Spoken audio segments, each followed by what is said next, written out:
My proper name is William F. Beasley, Mm-hmm. Beasley. And I was generally known in the Marine Corps as Bees, Beas, no bees. matter where I went over a 20-year period.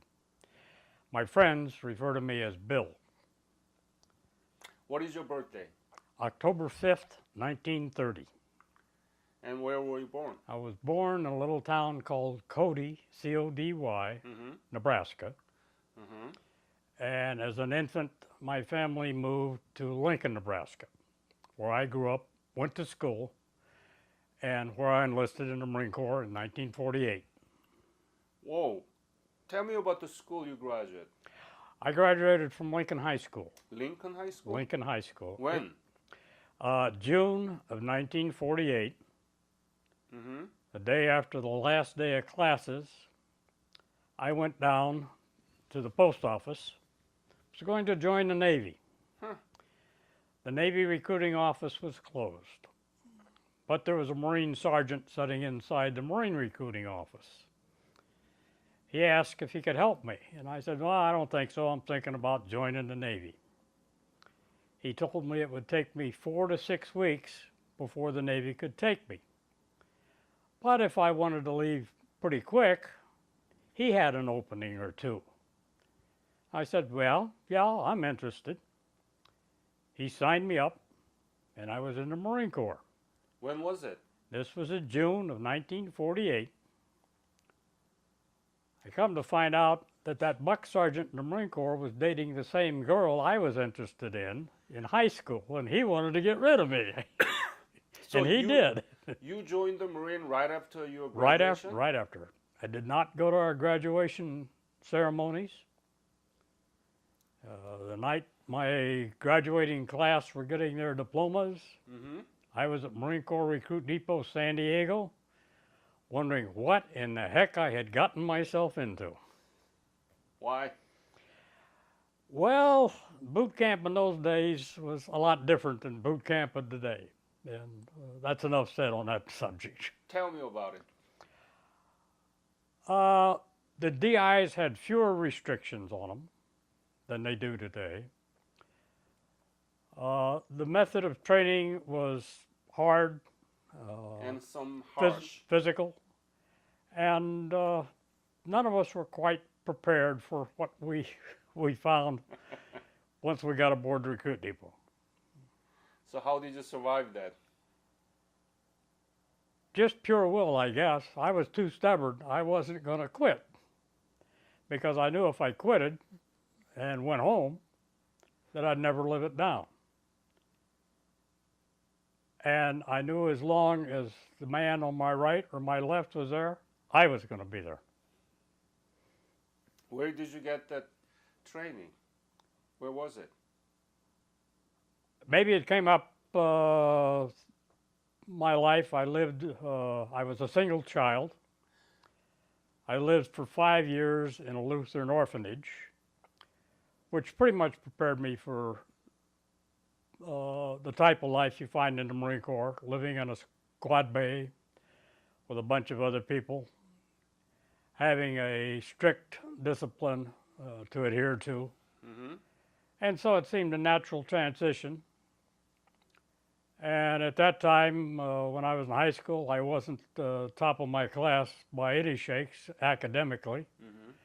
Knew that I didn't have the means to go to college, and I wanted to get away from home. And I did, in a big way. So after the basic training, where did you go? I was stationed here in San Diego, across the bay at North Island Naval Air Station, in a Marine Guard detachment, Mm-hmm. until summer of 1949. I went up to Camp Pendleton and was there until June of 1950. And I was transferred to another Marine barracks. It was called Shoemaker, Arkansas, Mm-hmm. Naval Ammunition Depot. On June 23rd, 1950, there were 3 of us being transferred. We were in the train station, Dallas, Fort Worth, in the lunchroom. And I was paying my bill, and a gentleman behind me said, "Are you a Marine?" I said, "Yes, sir." He says, "Are you on your way to Korea?" And I said, "Where?" He says, "Korea." I said, "I don't know what you're talking about." He says, "Don't you know a war broke out in Korea?" And I said, "No." He says, "Well, good luck." Less than 30 days later, I was back at Camp Pendleton on my way west. Our company, Fox Company, 2nd Battalion, 1st Marines, 2nd Battalion. 1st Marines, Mm-hmm. Chesty Pullers, one of Chesty Pullers' outfits, Right. was made up primarily of kind of the scrapings of the bottom of the Marine Corps barrel. In those days, the Marine Corps' authorized strength was 100,000 men. At the beginning of the Korean War, we were doing good to muster 75,000 warm bodies. So they pulled people out of guard detachments, independent duty, recruiting stations, all sorts of things. And we had a few reserves in our company. And we had very little time to train at Pendleton before we boarded ship for Japan. We went to Camp Atsu in Japan, which had been a Japanese military installation. And from there, we went back down to Kyoto and boarded an LST on our way to Incheon. When was it? That was September 1950. So you participated in the Incheon landing? Yes, I did. Tell me about it. How was it? Well, for me, it wasn't too good. The Amtrak, amphibious tractor that we went ashore on, was supposed to take us inland at least 100 yards. And we landed across the mud flats at Incheon. Most of the boys got over to the side and said, "Oh, it's not bad, the mud's only ankle deep." Mm-hmm. Well, because of my assignment, I was a gunner for a 3.5-inch rocket launcher, bazooka, and I had 3 additional rounds on a pack board on my back. When I went over the side of the Amtrak, I sank up to my knees in mud. Had it not been for 2 other Marines, and I don't know who they were, I don't know their names, I probably wouldn't know them today if I ran into them. They helped me ashore. I no more than got ashore. I got rid of the extra load that I had. We moved a few yards in, and by that time it had gotten dark, and it was a little bit rainy. And we held up until the next morning, and then we headed for Yongdam-po. The night of the 17th and 18th, the number 2 gunner in our section, no, he was number 1 gunner, I was number 2. A young Marine by the name of Walter C. Monaghan knocked out 2 North Korean tanks. With the buzz car. Huh? With the buzz car. With the bazooka. Disabled the 3rd one. He was killed by the North Koreans. He was posthumously awarded the Medal of Honor, and his son, Walter C. Monaghan III, was the Commissioner of Public Safety that Sarah Palin fired up in Alaska. Huh. Walt never knew that he had a son. I think when Walt died, he didn't even know his wife was pregnant. But we missed him. He and I didn't get along. He was a wise guy from New York, and I was a dumb farmer from Nebraska. Like mixing oil and water. But we went through Seoul, of course, and liberated it. And it was pretty torn up by the time we got done. MacArthur was mad. He wanted Seoul kind of spared so he could make a big splash. Then we pulled out Incheon, went around the peninsula, and yo-yoed back and forth off the east coast of North Korea, Wonsan. Wonsan, waiting for the Navy to clear the mines. Well, we finally got in. Our company went down to a little village south of Wonsan by the name of Wonju, Mm-hmm. a little fishing village. Had a railroad track that ran alongside. And we found a hand car. You know, you pump up and down, two men, one on each side. We had fun with that thing up and down the railroad. The North Koreans had almost overrun the 1st Battalion, and we went down to relieve them. We didn't have much trouble. So then it's getting on into November, and they moved us back up into Wonsan. We had Thanksgiving Day dinner, and I remember eating my turkey. It had gotten dark and started to rain again, and it was cold. And the next morning, we left for our trip up north, up to the Chosin Reservoir. I was at Coterie, which was the southernmost group of Marines, first Marines. And Fox Company was out in the valley west of Coterie, where they dropped parts for the bridge to help us get across where the power plant was. Treadway. Yeah. Here I differ with some people on history. Some people say they dropped it twice. My recollection is they dropped it 3 times. Once pieces got stuck in the snow, or not snow, but in the ground, and the ground was so frozen we couldn't get them back out. Second time, the Chinese got most of the parts. And the third time, the Marine engineers got enough parts to build a bridge where that power plant was so that we could get out of there. Mm-hmm. And I, like just about all of the Marines and the Army, and the ROCs, and the British Marines, suffered from frostbite or frozen feet. But we didn't know any difference. Our footwear was inadequate. It was based upon faulty information. They were trying to keep water out, and in doing that, they allowed no way for perspiration to get out. Chute packs were fine so long as we moved. But if we stopped, we started to get ice crystals in our boots. Yeah. I was on a listening post, supposed to be out there for 2 hours. The kid that was supposed to relieve me couldn't find me, according to him. I ended up out there for 8 hours. And my feet, at both times, I couldn't feel them, but they hurt.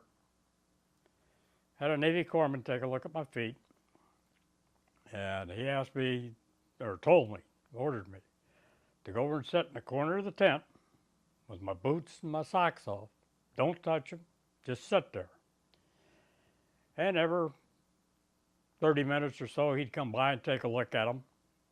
Okay. Finally, he said, okay, put your socks back on, put your boots back on. If you have any more trouble, come see.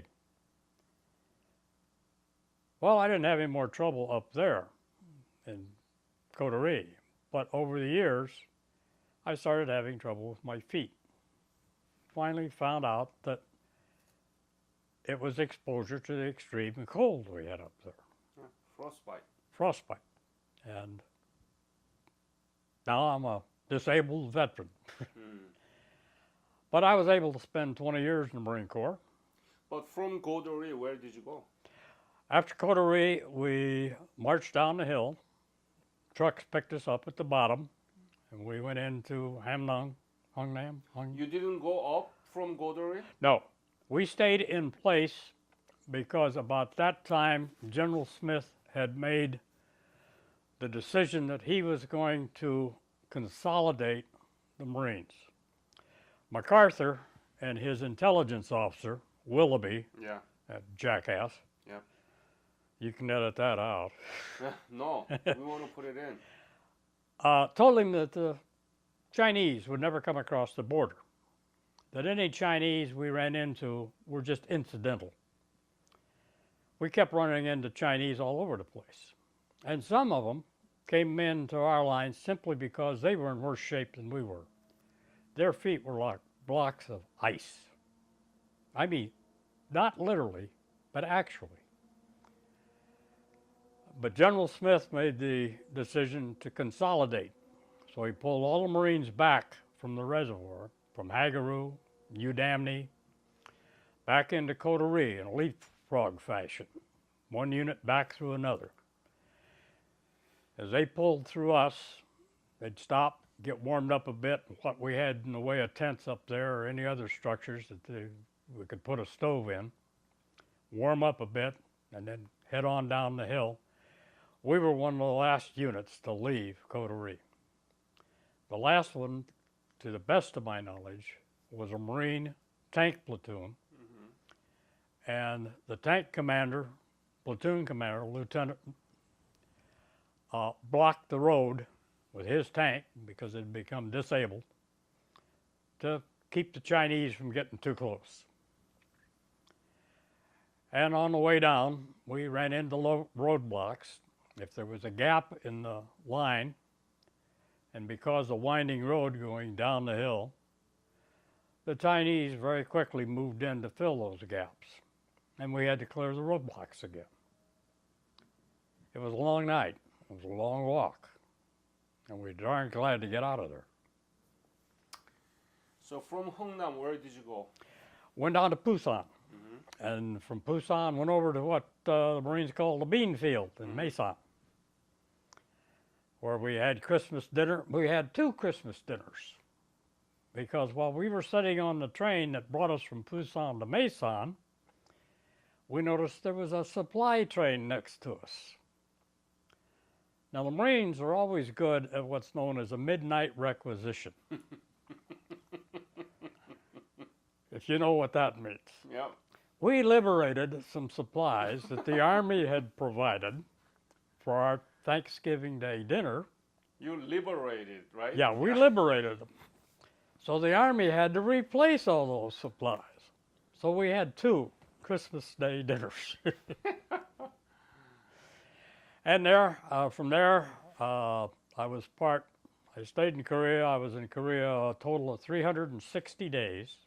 I left on the 10th of September, 1951. But I was in the Spring Offensive. That's Where was it?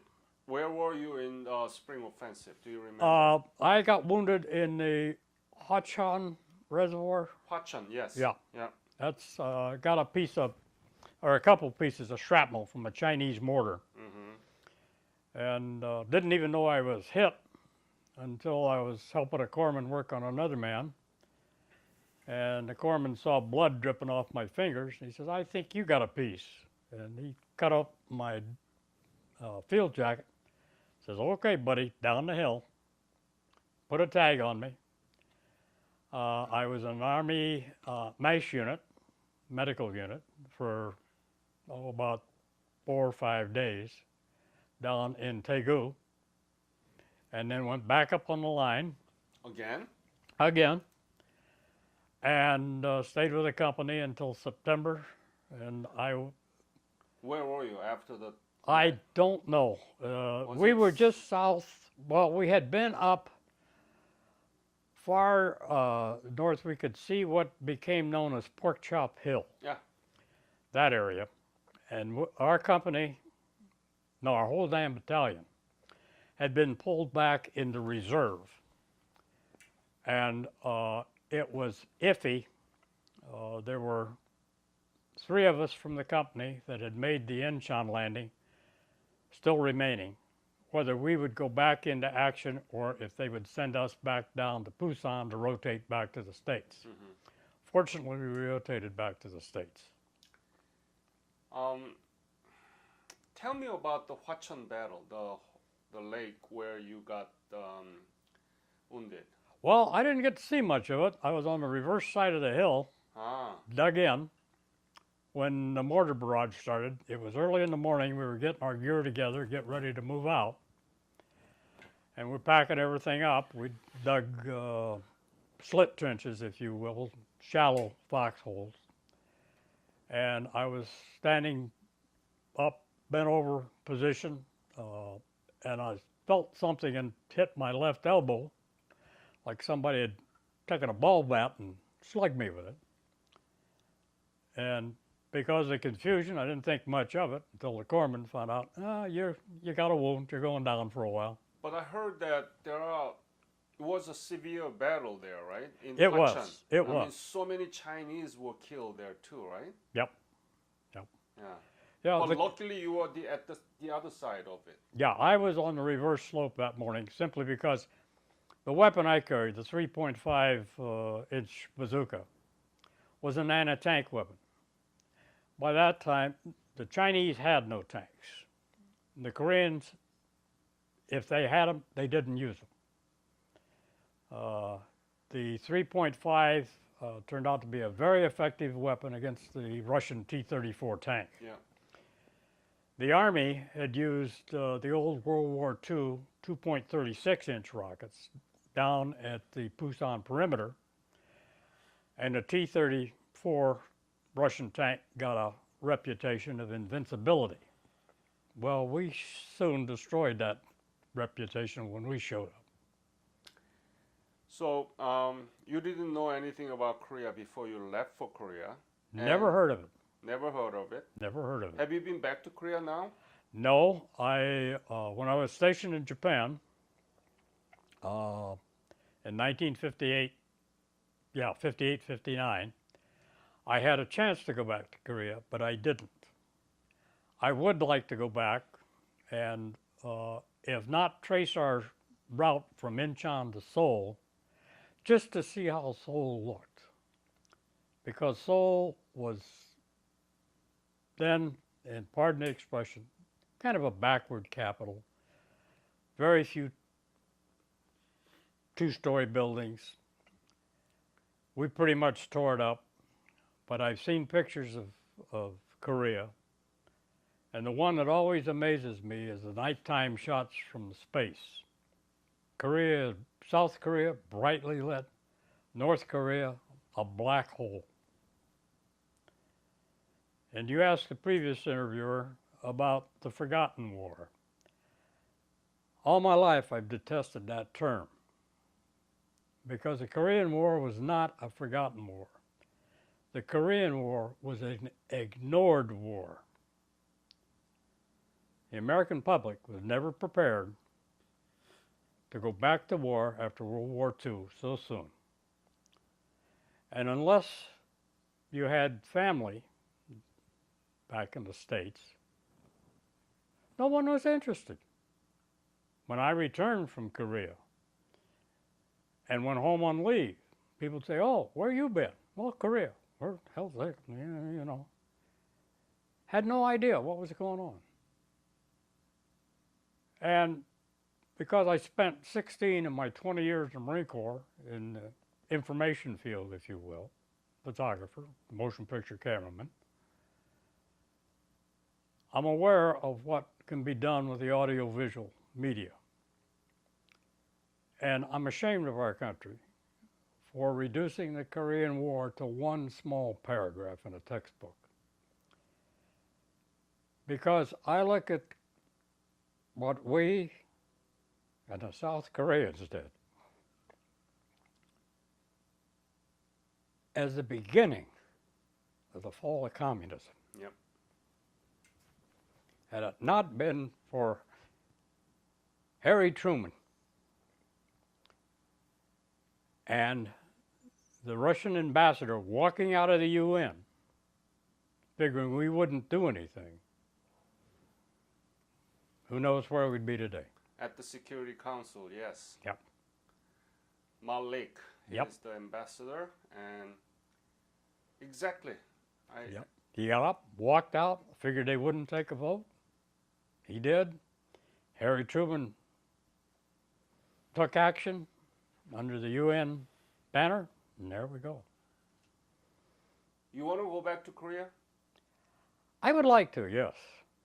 Do you know Korean government's MPBA is running revisit program? I do, and I have an acquaintance of Korean extraction, by the name of Jin Hewer up in Lancaster, California, that every year on June 23rd opens his restaurants to all Korean veterans for a meal. Jin has been doing this for a number of years. And a couple of years ago, he had contacted the Korean government and helped pass out some of the awards and memorabilia that the Korean government has provided over the years for people like myself. And in our business meeting this morning, I think you had left by that time, I would like to see Jin get some recognition for his efforts. Well, I appreciate your efforts, and I wish you all great success.